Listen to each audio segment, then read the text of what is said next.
the image on my monitor over there is coming from what I have here in my hand.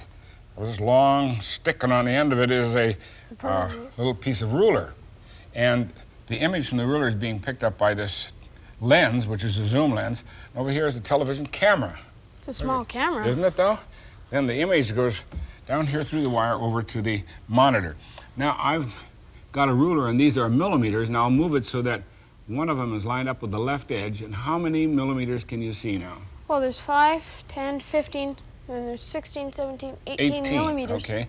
But now measure the width of the screen. There's a ruler right there. Well, it's about 30 centimeters. Okay, which is how many millimeters? 300 millimeters. Okay, so divide 300 millimeters by 18 to find out how much we're magnifying. 16.66, and then it keeps going with sixes. Right, so just 16 times, roughly, okay. Now I'll zoom up. And I'll have to refocus.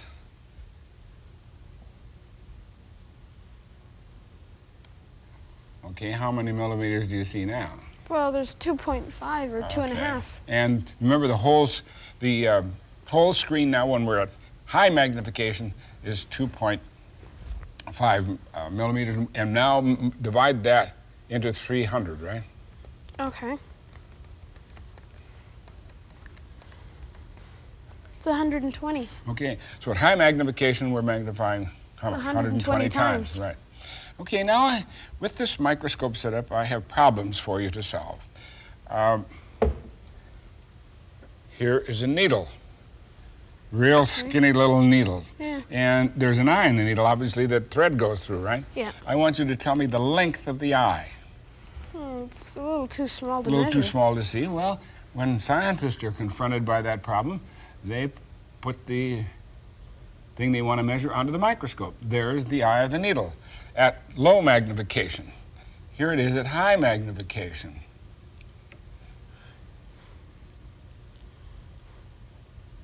What was the length of the screen at high magnification? It was 2.5. Okay, and what's so how big is the eye of the needle? Well, it's about half. About half, and so that means it's how long? Well, it'd be 1.25 then. Right. And scientists use this system to look at very, very small things like the hair on the leg of a fly or the bacteria on the hair on the leg of the fly. And they have developed a special set of measurements called microns, in which they've taken a millimeter and divided it into 1,000 parts because they're looking at things that are so small. Okay, well, that was a good one. That was relatively easy to solve with it. Yeah. Now, here's another problem for you.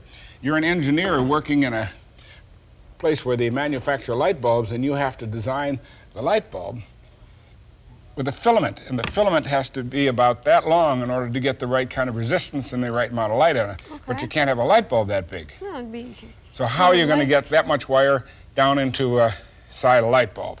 I don't know. Well, here's their solution to it. Oh, it's a coil. Yes, that's one side of the filament. See, that's the part that sticks up right there. Yeah. But that's still not enough. Watch, when I go up a little bit, you'll see. Now I'll focus. Well, it's a coil within a coil, because this is coiled there, and then that's coiled there. They've coiled the coil in order to get that whole length of wire inside a light bulb. Very good. One last problem for you to solve, and that is, you've lighted a candle. You know, a candle burns with a flame. Mm-hmm. Well, here's a candle. The question is, how come the solid wax can rise up into the wick?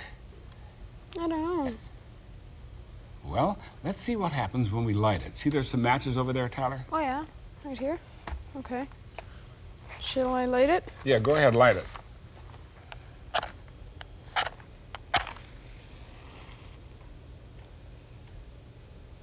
You should see the match under magnification. Now, watch. I'll zoom up just a little bit.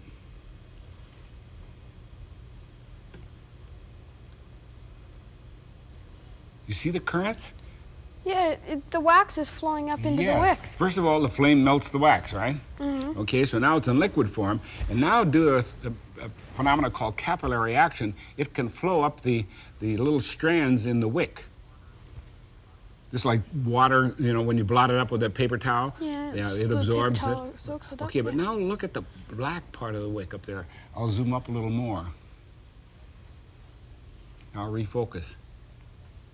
It's bubbling. Yes, because for something to burn, it has to be changed to a gas to combine with the gas and oxygen in the air. So the flame is actually heating the liquid to make it boil to change it to a vapor. And that's all happening right there in the candle wick. Candles are really sophisticated. Yes, isn't it? Okay. Now you've solved all the problems. We only have one left, and that's to blow out the candle.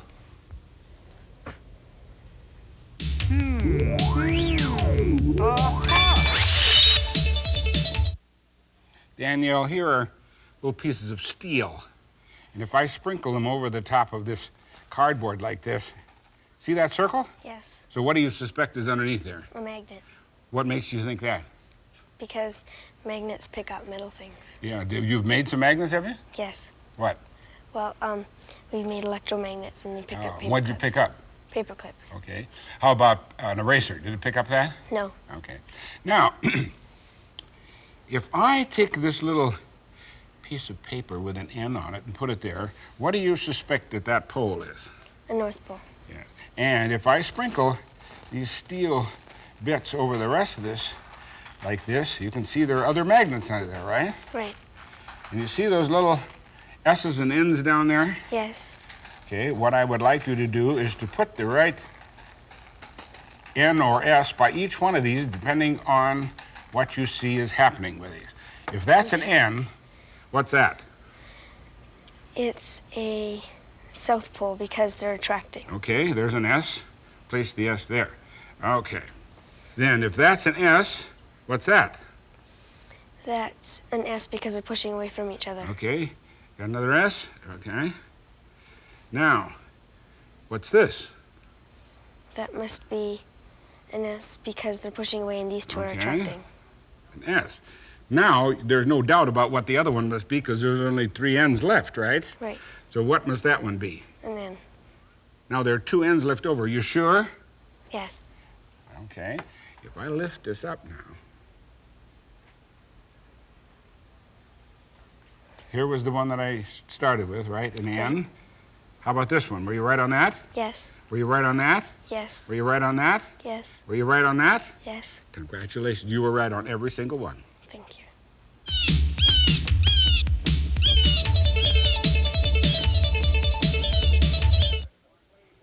Sammy, here's a clay ball hung from one side of a balance and a lead ball from the other. And what can you tell by looking at them right now? They're made of different compounds, but they have different volume, but they still weigh the same. Same way, exactly the same. So my question to you now is, what'll happen if we take these 2 balls just like they are and put them underwater over here in the aquarium? I think the lead ball would sink to the bottom, and the clay ball would stay at the top Yeah, why? because it would absorb the water. It doesn't make quite sense because if it would absorb water, why wouldn't it sink? Well, after a while it would, but Okay. first it Not would quite. When you go in water, don't you feel lighter? Yeah. And you know things float in water. Yeah. That's the reason. The reason for that is that water has a buoyant effect, and the greater the volume, the more buoyancy it has, the more water it displaces. So you grab the 2 balls because I'm going to lift this up and put it over there in the tank of water, and I don't want to hit the sides. Okay.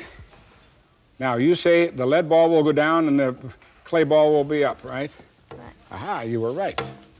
But why now is it? Why is that one going up higher? Because it has a greater volume. Volume, and therefore the water is more buoyant. And if I take it out, what should happen? It would be leveled again. See if you're right. You were absolutely right.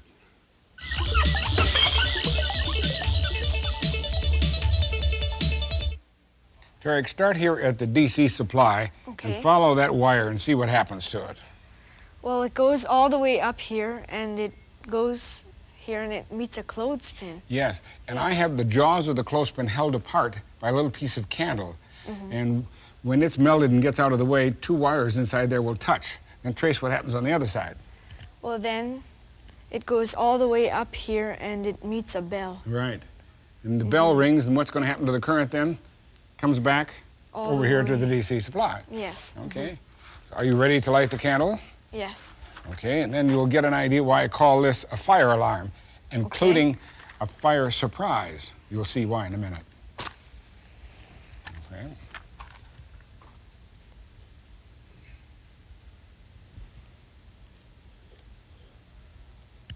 There we go.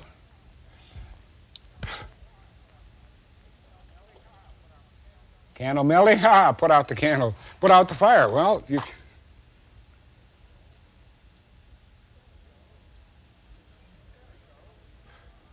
There it goes. Holy. You see why I call it a fire alarm? Yes. And that it was a surprise? Would you blow out the fire?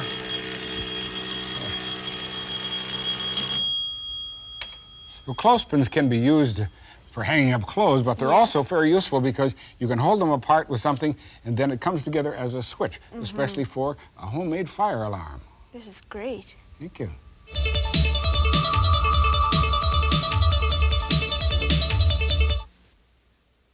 What's this?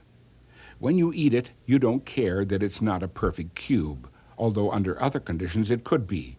This highly magnified view shows the action of water and heat during baking to form the salt crystals on the surface of a pretzel.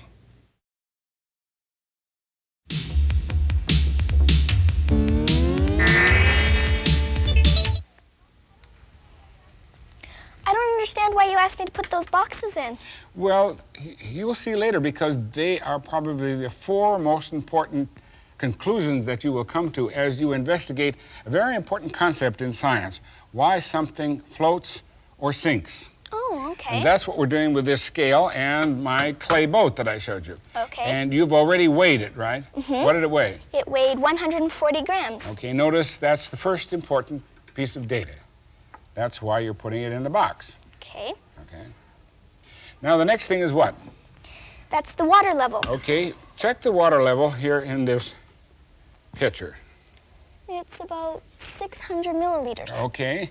Notice that I have had you put it down in grams, however. Yeah. So put 600 down, because as you know, 1 milliliter of water weighs 1 gram. Right. So we can read this in grams as well as milliliters. Right. Or cc's, okay? Then what's the next one? Float level. I'm going to float the boat in the water. Should the water go up, down, or stay the same? It should go up. Okay. Oop, I got just a little water in the boat. Okay, what's the water level read now? It's just under 750. Okay, if you don't mind, would you agree that it's 740? Yeah. Okay, you'll see why in a moment. Now, what does it say is the next thing you have to do? Difference. Difference. Subtract. That's What do you get? 140 grams. See the There. two boxes? Oh, they're both the same. Yes. Now you can see that something floats when it displaces this amount of water that's equal to its weight.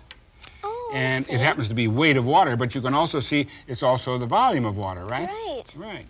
Okay, now we're going to sink the boat.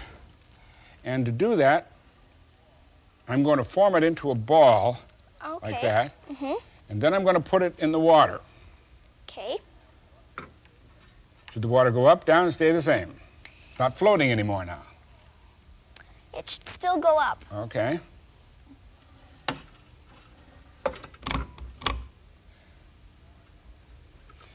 Now I can raise this to make sure it's all underwater and not touching the sides. Mm-hmm. Mm-hmm. What's the water level with the ball in it? About 700 milliliters. Okay, put or that 700 down. grams. You know the water level from up here. Yep, that's You can put 600. that down. And now Subtract. the difference is 100. Okay. Now, what is the next thing we need? The weight in the air, and Okay, that's you know what that is, 140 140. grams. And the last thing? The weight, in water. So now you have to reweigh it. I'll zero the scale, and just to save time, start with the back one. Okay.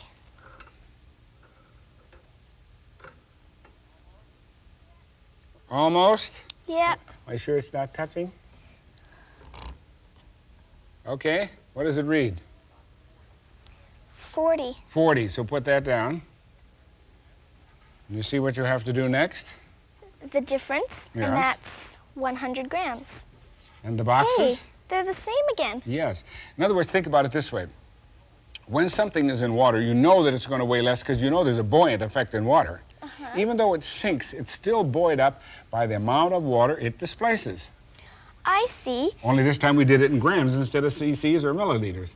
I see. Okay. So if something weighs 140 grams, it should displace the same amount of water that it weighs so that it floats. Right, okay. And if it sinks, It should still being displace. still amount. being buoyed up by the amount of water it's Right. displacing. Well, you got the idea, and you did a beautiful job with the chart. Congratulations. Thanks.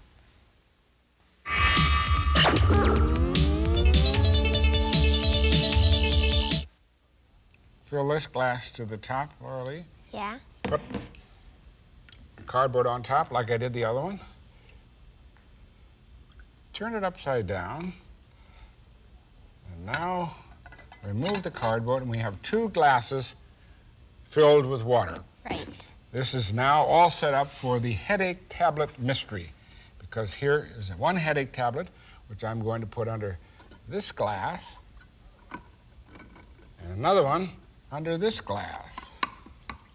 And as you know, headache tablets give off gas when they combine with water.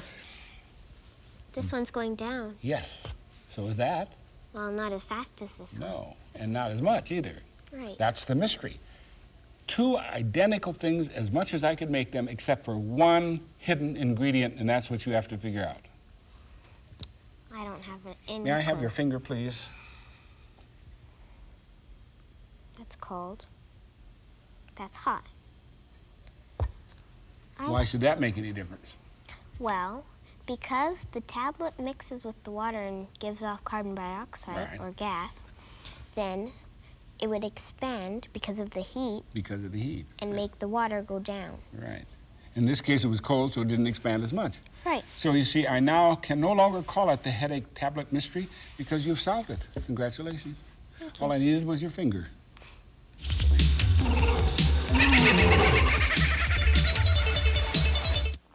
You might think that a huge city like New York is the last place scientists would come to study trees.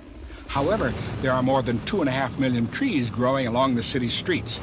Most of them don't live as long as those growing in more rural environments. To find out why, scientists from Cornell University spend 2 days each month from May to October gathering data.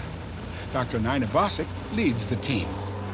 An automated weather station measures wind speed and direction, the amount of sunlight, and other factors. Its readings are recorded every minute. An electronic thermometer measures temperatures on the surface of leaves, for instance.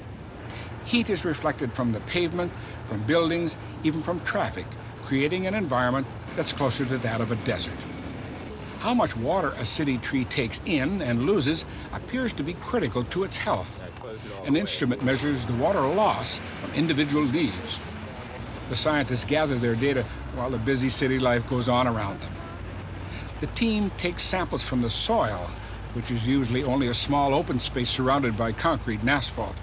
They believe that the high temperatures and small soil plots make it very difficult for these trees to get and keep enough water.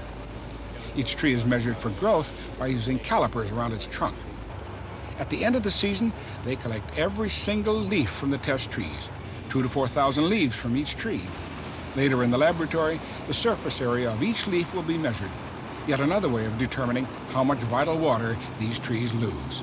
Working in an unusual scientific laboratory, the tailgate of a station wagon, in an unusual setting, the crowded streets of one of the world's largest cities, is what's required of the scientists to study city trees.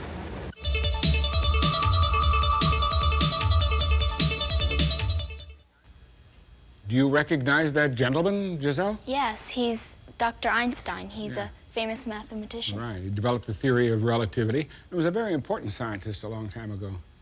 Go and touch him on the nose. Okay. Hey, it's going in. Right.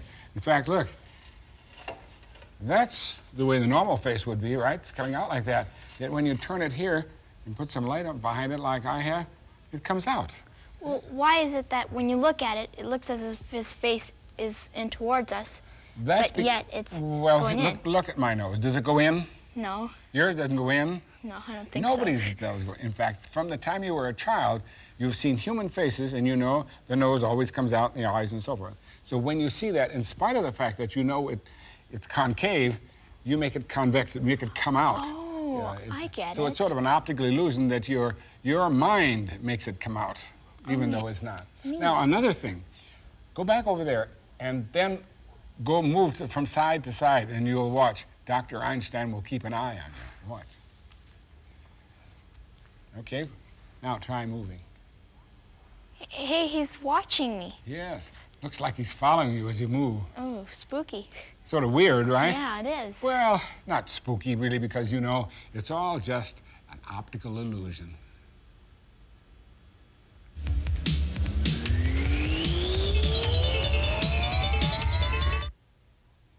I don't know whether you've ever seen probably the most remarkable substance in the entire world, which I have right here in this big beaker. Looks like water. It is water, but water is one of the most remarkable things in the entire world. Now, the reason I say that is because it can be in a solid and a liquid and a gaseous state, all at relatively normal temperatures. In fact, here, I'm measuring it right now. See that coil there? You recognize that? Yeah, it looks like some sort of heater. Right, that you put in a cup of coffee to heat it up quickly. And there's the probe of the thermometer. Then there's another probe down here, and another one way down at the bottom where I have a chunk of ice with washers frozen in it to hold it down at the bottom. And all of those go over here to the computer. Here's the bottom, the middle, and the top, see? And this is the air temperature, by the way, over there. Well, it looks like it's pretty cold at the bottom and pretty hot at the top. Yeah, pretty hot. In fact, we could let it go, and we could actually have frozen liquid or frozen water at the bottom and boiling water at the top, and there would be that much difference just in that little bit of water. So water is a very poor conductor of heat. Now, scientists, when they talk about this, call it the change of state. So do you know what the state of solid water is called? Ice. Ice. And liquid water? It's just water. Water. And water as a gas? Is like steam. Steam, right. Now, and water changes, and other things change from one state to the other based on how much energy they have. Here, for example, let us assume that all these little marbles in these circles are molecules of water in a crystal state. And notice how when I shake them, they all stay sort of in the same place, but they vibrate. Yeah. Okay? Now, in order to change them to a liquid, you have to heat them enough so that they can break out of this crystal structure and flow all over the bottom of the container. So here, you take it and shake it back and forth this way till you get them all out of the little holes. A little harder. There you go. Now see how they're flowing all over the bottom of the container, which is what happens when you put water in. Now you're going to change it to a gas, and the gas has to fill the entire container. So let's shake it up real hard. There you go. A noisy gas in this case. So now you can see here is this remarkable liquid that I told you about, where we can have ice, water, and steam all in one container at relatively normal temperatures. So I told you it was unusual. It is. Now I see. Yes.